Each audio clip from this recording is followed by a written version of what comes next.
मिनश्शैतानिर्रजीम बिस्मिल्लाहिर्रहमानिर्रहीम व बिही नस्तईन इन्नहु खैरुन नासिर व मुईन व सल्लल्लाहु अला सय्यिदिना मुहम्मदिन व आलिहि त्ताहिरीन अजमईन अल्लाहुम्मा सल्लि अला मुहम्मदिन व आलि मुहम्मद व अज्जिल फरजहुम। नाज़रीन किराम, रहमत के 10 दिन ख़त्म हो गए। इसका ये मतलब नहीं है कि बाकी दिनों में रहमत नहीं है, नहीं। ये जो अव्वलुहु रहमत, तो ये 10 दिन ख़त्म हो चुके हैं। आज 12 रमज़ान मुबारक मग़फ़िरत के 10 दिन चल रहे हैं। परवरदिगार आलम की बारगाह में जितना ज़्यादा से ज़्यादा हो सके तौबा कीजिए, इस्तग़फ़ार कीजिए, ताकि परवरदिगार आलम की रहमत झूम उठे और हम तमाम लोगों की गुनाहों की मग़फ़िरत फरमाए, वो मुआफ़ फरमाए हम लोगों की गुनाहों को। सामईन, नाज़रीन, हमारे मुआशरे में हम लोग जब एक दूसरे से मिलते हैं, जुलते हैं, जिस समाज में ज़िंदगी गुजारते हैं, तो अक्सर औक़ात ऐसा होता है कि हम किसी की अच्छे औसाफ को देख करके उसकी तरफ मुतासिर होते हैं और किसी के बुरे औसाफ को देखकर उससे बदज़न और मुतनफ़िर होते हैं। अच्छे लोगों से अपने राब्ते बरकरार रखते हैं, बुरे लोगों से दूर होने की कोशिश करते हैं। लेकिन यहाँ पे एक तीसरा रास्ता भी, एक तीसरा मरहला भी पेश आता है। कभी कभी ऐसा होता है कि हम ऐसे अफराद जिन्हें हम अच्छा समझते थे, अपने अज़हान में, अपने एतबार से हम उन्हें अच्छा समझते थे कि ये बहुत अच्छे नेक शरीफ इंसान है, कभी कभी ऐसे हालात दिखाई दे जाते हैं, ऐसे हालात में दिखाई दे जाते हैं या ऐसे लोगों के साथ दिखाई देते हैं वो हमें, कि हमारा अपना पुराना नजरिया जो है वो खत्म हो जाता है। यानी वो लफ्ज़ अच्छाई जो उनके नाम के ऊपर हमने लगा रखी होती है, वो हम उस टैग को हटा लेते हैं और फिर वहां पे लफ्ज़ बुराई का एक टैग लगा देते हैं। यानी वो इंसान जो थोड़ी देर पहले तक हमारे लिए अच्छा था, किसी एक खास सीन की वजह से, किसी एक खास व्यू और सहने की वजह से वो इंसान हमें जो है वो बुरा दिखाई दे रहा है, हम उसे बुरा समझते हैं। अगर आसान सी जबान में कहा जाए तो 2 वर्ड्स हैं जिन्हें आप लोगों ने बराबर सुना होगा। एक होता है हुस्न ज़न, एक होता है सुए ज़न। हुस्न ज़न यानी नेक गुमानी, सुए ज़न यानी बदगुमानी, यानी पॉजिटिव थिंकिंग और नेगेटिव थिंकिंग। इसको आसान से लफ्जों में इस तरह से ताबीर किया जा सकता है। सुए ज़न अच्छी चीज नहीं है, सबको मालूम है। हुस्न ज़न बहुत अच्छी चीज है, सभी को पता है कि हमें नेक गुमानी रखनी चाहिए दूसरों के सिलसिले में, बुरे बदगुमानी किसी के सिलसिले में नहीं रखनी चाहिए, बहुत अच्छी चीज है। लेकिन आज जिस सिलसिले में गुफ्तगू होगी वो सुए ज़न है, यानी बदगुमानी। अमीर अल मोमिनीन अली इब्न अबी तालिब अलैहिस्सलातु वस्सलाम फरमाते हैं, मुजालसतुल अशरार, यानी बुरे लोगों के साथ उठना बैठना।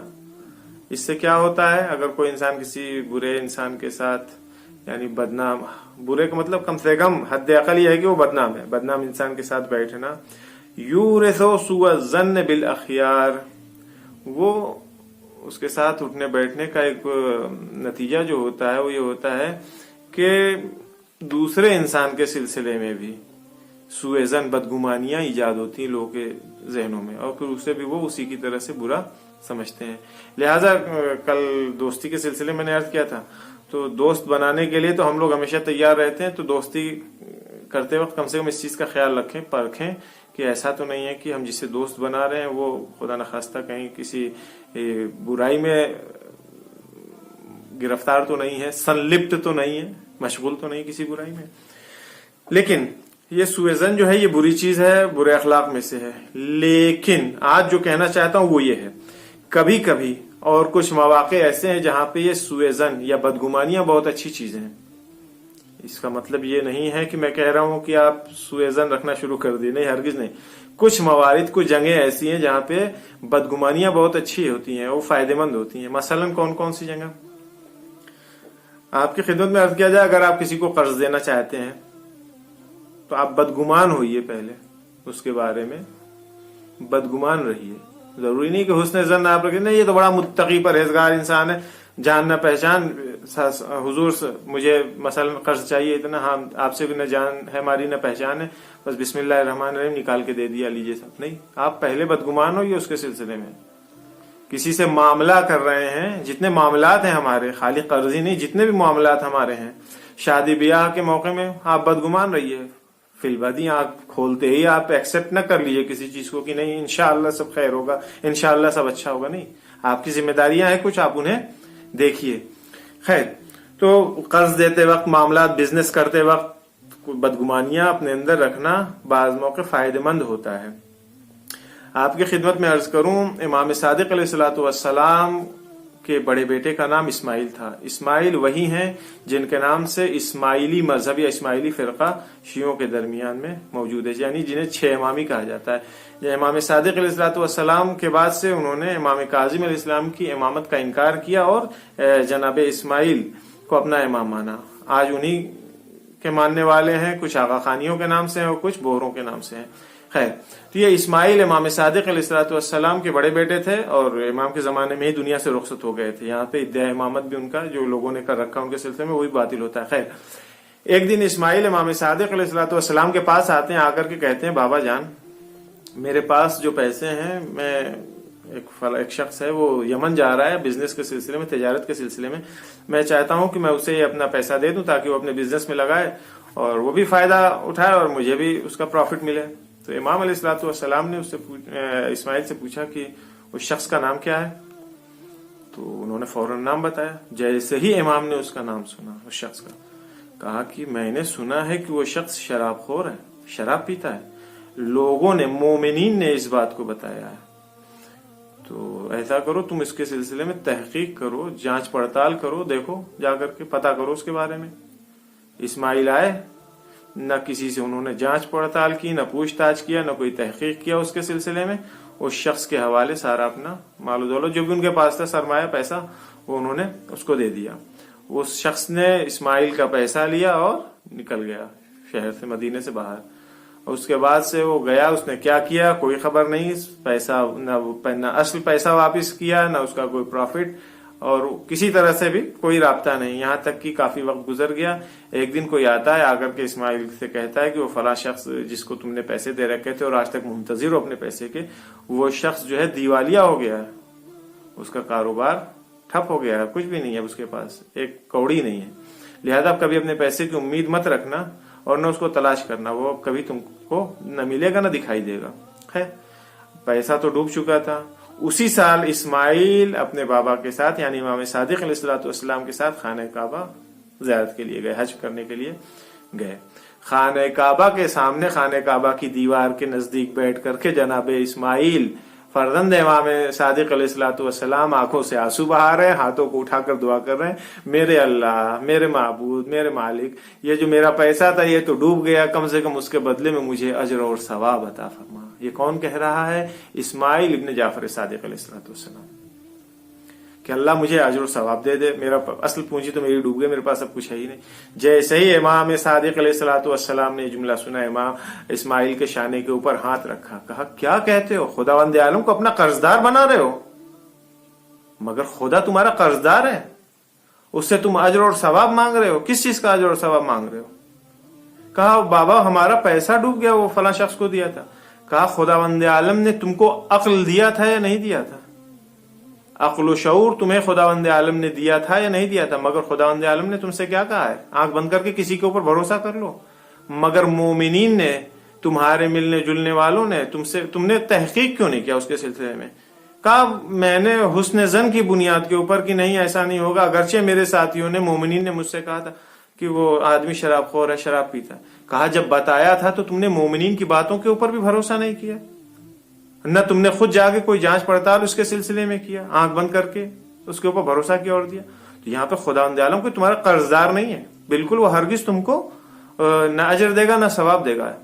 फिर इमाम अलैहिस्सलातु वस्सलाम फरमाते हैं, हदीस है देखिए कितनी प्यारी सी, फरमाते हैं अरबउन ला युस्तजाबु लहुम दुआ, 4 गिरोह ऐसे हैं जिनकी, या 4 लोग ऐसे हैं जिनकी दुआ कभी भी मुस्तजाब नहीं होती है। कौन कौन से हैं? 1 रजुलुन जालिसुन फी बैतिही यकूलु या रब्बि इरज़ुक़नी, ऐसा शख्स जो अपने घर में बैठा हुआ और हाथों को उठा के दुआ कर रहा हो कि मेरे अल्लाह रोजी नादिल कर दे, अल्लाह रोजी दे दे, रिज्क दे दे, पैसे दे दे। ऐसे शख्स की दुआ अल्लाह कबूल नहीं करता है। जब वो ये दुआ करता है तो फयक़ूल लो, खुदावंद आलम उससे क्या कहता है? कहता है कि अलम अमरुका बित्तलब, میں نے مگر تم کو حکم نہیں دیا ہے کہ تم کوشش کرو, محنت کرو, تلاش کرو اپنے رزق و روزی کی, تو اس شخص کی دعا قبول نہیں ہوگی. دوسرا شخص وَرَجُلٌ كَانَتْ لَهُ امْرَأَةٌ فَدَعَا عَلَيْهَا فَيَقُولُ أَلَمْ أَجْعَلْ أَمْرَهَا بِيَدِكَ, ایسا شخص جو اپنی بیوی سے اس حد تک تنگ آ گیا ہو, اس حد تک پریشان ہو گیا ہو کہ وہ اب اس بیوی سے اپنی چھٹکارا پانا چاہتا ہو, نجات پانا چاہتا ہو, تو ایسے شخص کے لیے دعا کرتا ہے کہ خدایا ہمیں ہماری بیوی سے نجات دلا دے, ہمیں ہماری بیوی سے نجات دلا دے, اتنا حد تک پریشان ہو گیا. ایسے شخص کی دعا بھی قبول نہیں ہوگی. خداوند عالم کہہ رہا ہے مگر میں نے تم کو تمہارے ہاتھ میں اختیار نہیں دے رکھا ہے اس کا. یعنی کیا مطلب, میں نے طلاق کا اختیار مرد کے ہاتھ میں دے رکھا ہے. تم تنگ آ گئے ہو, پریشان ہو گئے اپنی بیوی سے, اس لائق نہیں ہے کہ وہ تمہارے ساتھ زندگی گزارے, طلاق دو, کنارے جاؤ, ختم راستہ, تم اپنے راستے ہو, اپنے راستے. دعا کیوں کر رہے, میں تمہاری دعا قبول نہیں کروں کیونکہ یہاں پہ کام تمہیں کرنا ہے. تیسرا گروہ کہہ رہے ہیں امام علیہ الصلوۃ والسلام وَرَجُلٌ كَانَ لَهُ مَالٌ, ایسا شخص جس کے پاس مال و دولت ہے, فَأَفْسَدَهُ, اس نے اس دولت کو, مال و دولت کو اپنی برباد کر دیا ہے, اسراف کے ذریعے, بیجا خرچ کے ذریعے, نہ جانے غلط کاموں میں اس کو خرچ کر کے. فَيَقُولُ يَا رَبِّ ارْزُقْنِي, جب مال و دولت برباد ہو گئے تو کہہ رہا ہے خدایا مجھے رزق دے دے, روزی دے دے. تو ایسے شخص سے خطاب کر کے خدا کیا کہے گا, فَيَقُولُ لَهُ, خدا اس سے کہے گا کہ أَلَمْ أَمْرُكَ بِالْاِقْتِصَادِ أَلَمْ أَمْرُكَ بِالْإِصْلَاحِ, میں نے تم کو نہیں کہا تھا میانہ روی سے کام لو.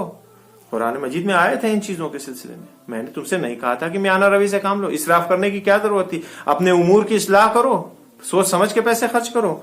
پھر چوتھا گروہ یا چوتھا شخص جس کی دعا قبول نہیں ہوتی, امام فرماتے ہیں کہ وَرَجُلٌ كَانَ لَهُ مَالٌ فَأَدَانَهُ بِغَيْرِ بَيِّنَةٍ, ایسا شخص جس کے پاس مال و دولت ہو اور وہ کسی کو اسے قرض دے یا اپنے مال کو کسی کے حوالے کرے, بغیر بینۃ, بغیر کسی گواہ اور شہادت اور سند اور لکھا پڑھی کے, تو فیقول, خداوند عالم کیا کہے گا, اور جب خدا سے جب دے دیا اور پیسہ ڈوب گیا, اب خدا سے مانگ رہا ہے کہ اللہ ہمیں روزی دے دے, ہمارا پیسہ واپس لوٹا دے, تو خداوند عالم کیا کہے گا, فیقول الم امرک بالشہادۃ, مگر میں نے تم کو نہیں کہا تھا کہ تم جو لکھا پڑھی کے ساتھ پیسے دو, کوئی گواہ اور بینہ مشخص کرو, سند تیار کرو کسی کو پیسے دینے کے پہلے. یہ وہ افراد ہیں جن کی دعائیں کبھی بھی مستجاب نہیں ہوں گی. لہذا امام صادق علیہ الصلوۃ والسلام فرما رہے ہیں اپنے بیٹے سے کہ تم خدا کو اپنا قرضدار نہ بناؤ, خدا تمہاری دعا کو قبول نہیں کرے گا. کیوں وہ تمہیں رزق و روزی عطا فرمائے گا, کیوں وہ تمہیں اجر و ثواب دے گا. ہاں اجر و ثواب اگر چاہیے تو اس کا راستہ یہ ہے کہ تم اپنے پیسے کو بھول جاؤ, اس شخص کے لیے بخش دو, اس پیسے کو معاف کر دو. اگر معاف کر دو گے تو خداوند عالم تمہارے رزق و روزی میں برکت عطا کرے گا اور تمہیں اجر و ثواب سے نوازے گا. پروردگار عالم کی بارگاہ میں دعا گو ہیں ہم کہ اس مہینے میں ہم تمام لوگوں کی گناہوں کی مغفرت فرمائے, ہم لوگوں کو توفیق دے کہ اس خود سازی کے مہینے میں یہ چھوٹی چھوٹی باتیں جو ہیں یہ ہم اپنی زندگی میں اتاریں اور اس کے اوپر عمل کریں. گفتگو سے ریلیٹڈ کوئی بھی بات ہو کمنٹ باکس میں ضرور لکھیے گا. وصلی اللہ علی سیدنا محمد و آلہ الطاہرین اجمعین.